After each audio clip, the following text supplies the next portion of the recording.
오늘의 사연 시작하겠습니다. 올해 30이 된 신체 건강한 남자입니다. 원래는 서울에서 살고 있었는데 올여름부터 가족 사업일로 지방으로 내려와서 살게 되었습니다. 얼마 전 일어난 일인데 이걸 어떻게 해야 하는지 정말 제 머리로는 도무지 결론을 내릴 수가 없어서 도움 좀 요청해보고자 이렇게 사연을 보내봅니다. 이야기 듣고 제가 어떻게 하는 게 현명한 대처인지 같이 생각해 주시면 감사하겠습니다.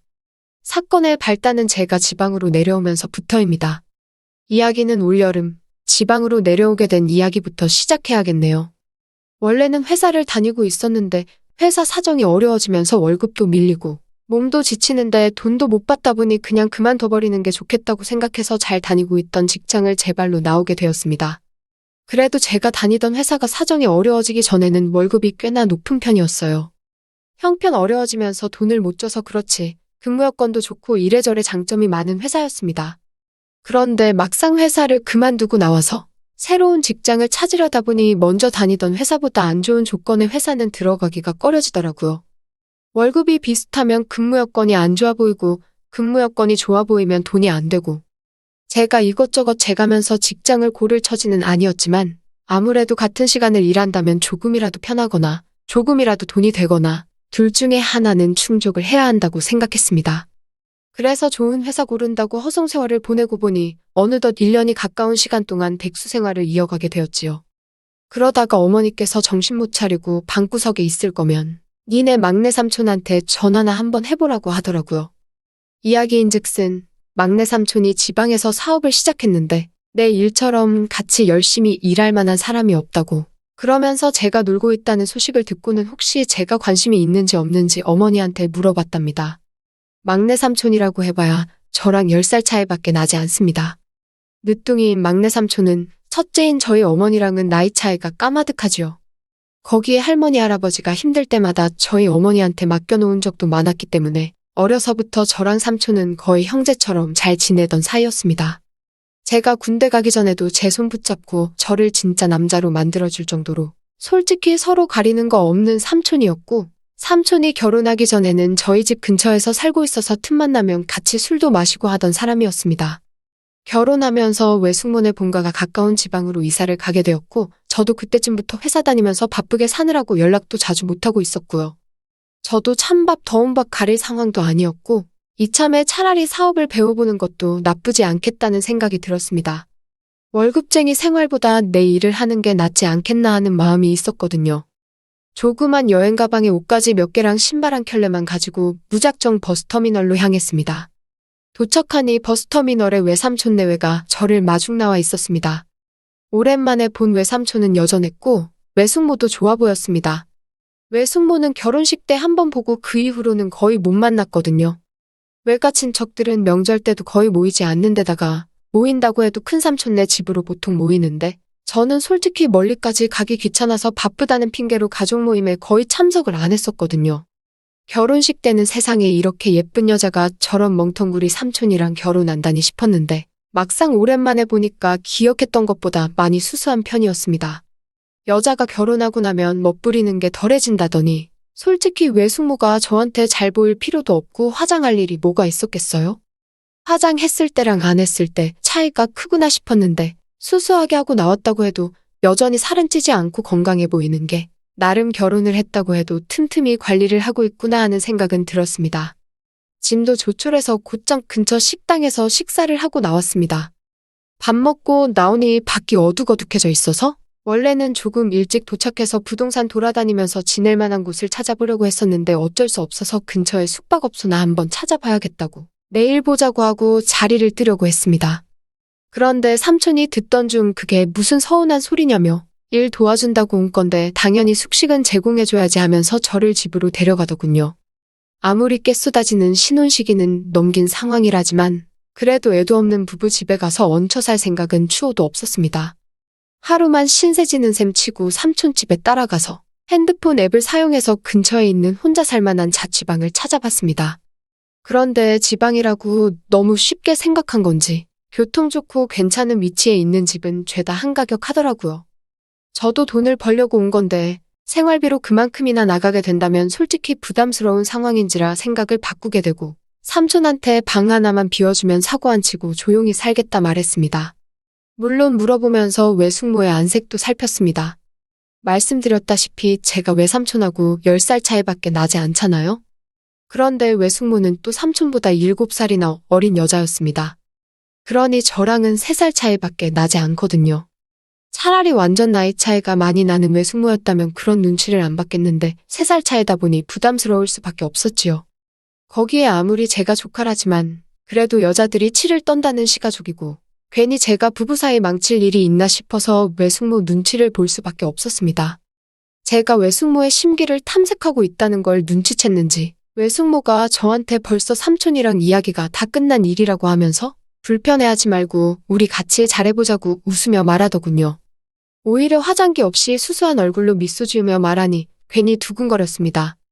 아무튼 그렇게 삼촌 집에 얹혀 살게 되면서 일을 시작하게 되었습니다. 생활비는 많이 절약하게 되었는데 외삼촌 사업이 생각보다 잘 되고 있는 편은 아니었어요. 혼자 하기 힘든 일임에는 틀림없는데 둘이서 하게 되었는데도 수입이 최저시급도 거의 건진다고 해도 무방할 정도로 벌이가 별 볼 일 없는 일이었습니다. 다행히 제 월급은 틀리지 않게 챙겨주긴 했는데 사정 뻔히 알고 있는데 무리해서 나한테 돈을 주고 있는 게 아닌가 하는 생각이 들었습니다. 삼촌한테 남는 게 있는지 싶었거든요. 삼촌은 다른 건 다 떠나서 제가 온 게 참 힘이 된다고 하더군요. 형 동생처럼 지내던 사이이기도 했고 삼촌이 서울에서 지방으로 내려오면서 이 지역에 아는 사람이 하나 없어 일 끝나고 나서 술 한 잔이 고플 때가 자주 있었는데 같이 마시자고 불러낼 사람이 없었으니 그게 참 힘들었다고 하더라고요. 외숙모가 계시지 않느냐 했는데 외숙모는 자기가 술 마시는 것도 싫어하고 본인이 술도 잘 못 마셔서 같이 어울려줄 줄 모른다고 하는 겁니다. 외숙모에 대해 한참 아쉬운 소리를 했지만 그래도 본인이 이렇게 외로움도 참고 힘든 것도 참고 일을 할 수 있는 건 다 외숙모 때문이라고 하는 겁니다. 외숙모랑 둘이서 같이 일을 하면 좋았지 않았느냐 하니 삼촌 하는 말이 지금이야 그래도 이 정도 돈을 벌지만 제가 오기 전에는 정말 밑빠진 독에 물 붓는 것 마냥 손해가 무지막지 했다고 하더라고요. 원래는 둘이서 같이 시작한 일이기도 했지만 외숙모가 그래도 주변에 인맥도 있고 해서 외숙모는 따로 밖에 나가서 돈을 벌고 있었다고 하는 겁니다. 삼촌한테 그 이야기를 듣는데 두 사람은 정말 이상적인 부부가 아닐까 하는 생각이 다 들었습니다. 저도 나중에 이런 배우자를 만나서 결혼해야겠다 하는 생각이 들 정도였지요. 서로에게 든든한 버팀목이 되어주는 그런 사람 말입니다. 그때까지만 해도 몰랐지요. 외숙모의 진짜 모습을 말이지요. 겉으로는 삼촌의 사업을 도우고 있었지만 한 달 한 달 시간이 가면서 현실적인 생각이 들더라고요. 예전 같이 회사에서 일하던 사람이 저보고 새 직장을 구했냐면서 연락이 왔습니다. 그러면서 지금 회사에서 일할 사람을 뽑는데 저랑 같이 하면 좋겠다고 회사에 저를 추천해도 좋겠냐고 말이죠. 당시에 열심히 하고는 있었지만 삼촌의 사업이 그렇게 비전이 보이지도 않는 상황인데다가 생활비가 따로 들지는 않지만 그렇다고 해서 큰 돈을 벌고 있던 것도 아니었으니 고민이 되더군요. 그래서 삼촌한테는 몸이 안 좋다는 핑계로 며칠 고민하기 위해서 휴가를 내고 집에서 쉬게 되었습니다. 방에서 널브러져 누워서는 이런저런 고민을 하고 있는데 외숙모가 문을 두드리더니 고개만 빼꼼 내밀고는 자기 좀 도와줄 수 있냐고 하는 거예요. 자기가 쓰는 노트북 컴퓨터가 먹통이 되었다고 저보고 고쳐줄 수 있냐고 묻더라고요. 컴퓨터로 하는 일이야 관련 직종에서 일했던 저한테는 물 마시는 것만큼 쉬운 일이었고 고치는 것 또한 웬만한 건 다 할 줄 알았기에 이 정도 신세를 지는데 아무리 귀찮아도 거절할 수 있나 싶어서 제가 한번 봐주겠다 했습니다.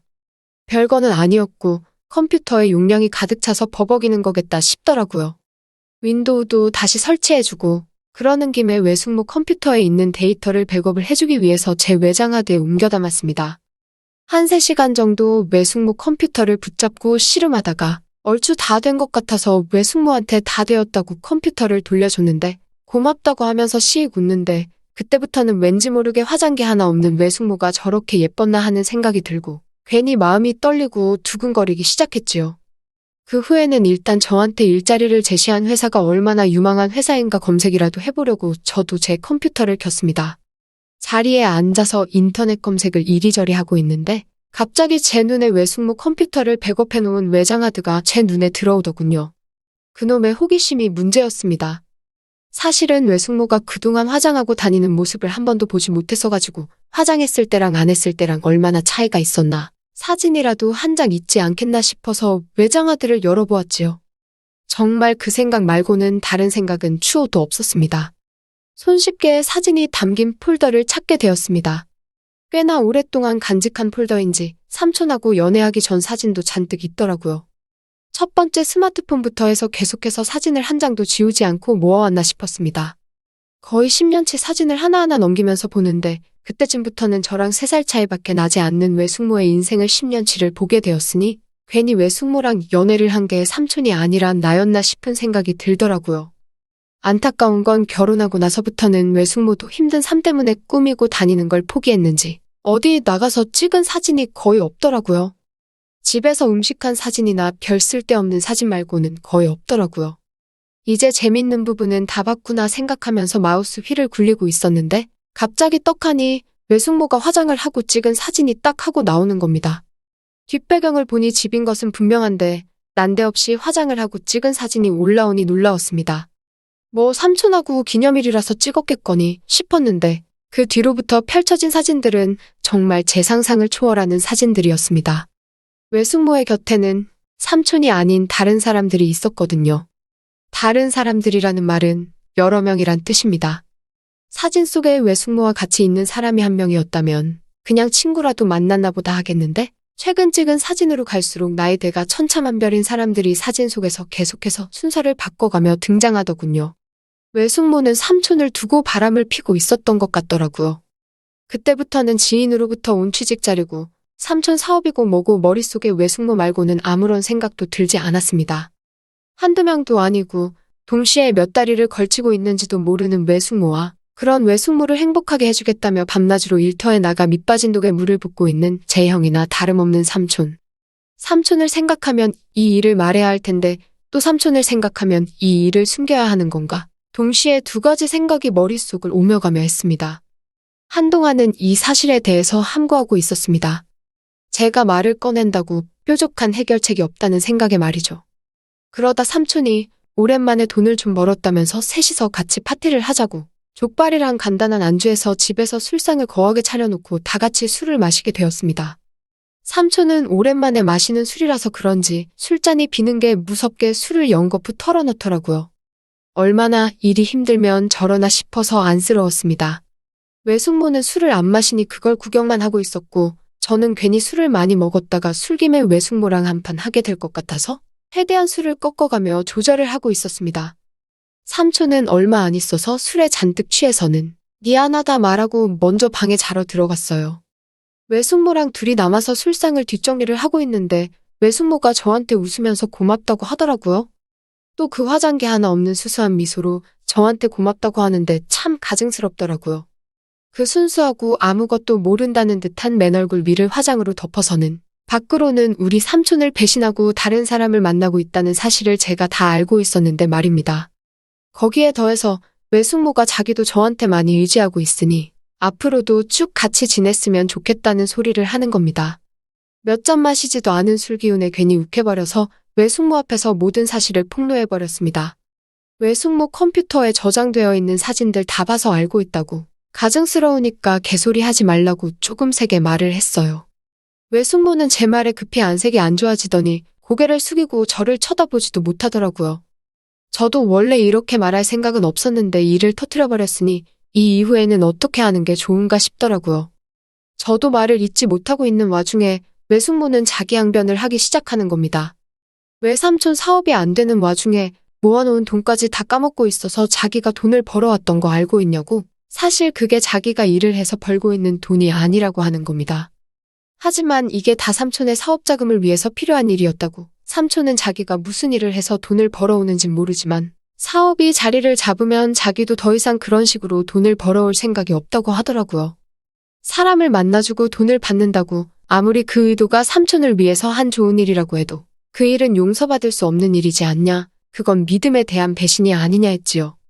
자기 합리화를 하며 뻔뻔하게 저렇게 나오니 삼촌한테 그냥 말해버리는 게 좋겠다고 말하고 삼촌이 자고 있는 방 쪽으로 몸을 돌리는데 외숙모가 저를 강하게 잡아 끌더니 워낙 순식간이라 저도 어안이 벙벙했고 오랜만이라 그런지 거부도 할 수 없었습니다.